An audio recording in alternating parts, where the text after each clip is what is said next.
ANC Youth League vows to continue as usual and Eskom monitoring online vending system. I'm Lebo Changela with this news update. The ANC Youth League, in apparent defiance of a disciplinary ruling upholding the suspension of 6 senior leaders, has vowed to continue as usual. The ANC's Disciplinary Committee of Appeals earlier confirmed the suspension of Julius Malema, Floyd Shibamvu, and 4 others for bringing the party into disrepute. Committee Chair Cyril Ramaphosa said that Malema and his executive might appeal to the NDC for leaner sentences within 14 days, but made it clear they had to vacate their positions. Speaking after visiting ANC veteran Winnie Madikizela Mandela in Soweto, former spokesperson Floyd Shibamvu said they remain in charge until after the mitigation process. Our immediate approach is that we're going to go back to the NDC for mitigation process. When that is obviously going on, we're going on with work of the organization. We've got the Lihotla of the ANC Youth League next week, and the leadership of the Youth League will be addressing that Lihotla. Tomorrow they're going back to the National Executive Committee of the ANC. So work of the organization is going ahead. Things are going on as usual. We'll only have the sentence effective after there's been a new sentence given by the NDC, and if we're not happy with that new sentence, we're going to appeal again to the NDCA. Eskom says it's monitoring its online vending system used by prepaid customers to purchase electricity. The system has been problematic over the past few days, and some customers have had difficulty buying prepaid tokens.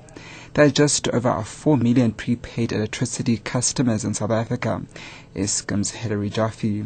It was online again from yesterday morning, and it processed a very large number of transactions yesterday, which is good. So we hope people were able to buy their electricity.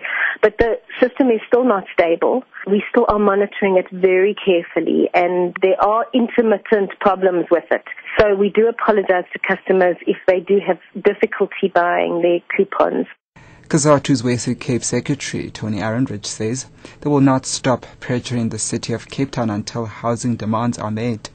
He was speaking during a protest march at the Rondebosch Common. The open piece of land is being eyed by backyard dwellers for housing. Illegal protests by the backyarders on the land last week led to the arrest of about 40 people. But this week the protesters had a permit to gather there and handed over a memorandum to the city. Ehrenreich explains. Before the buildings and the houses were there, this was sensitive land. All of this land is sensitive land. Why do we look at one piece of land as being sensitive, right? It's a contradiction. It is basically a point of racism, that the poor shouldn't put their foot on this land. And we come from this land.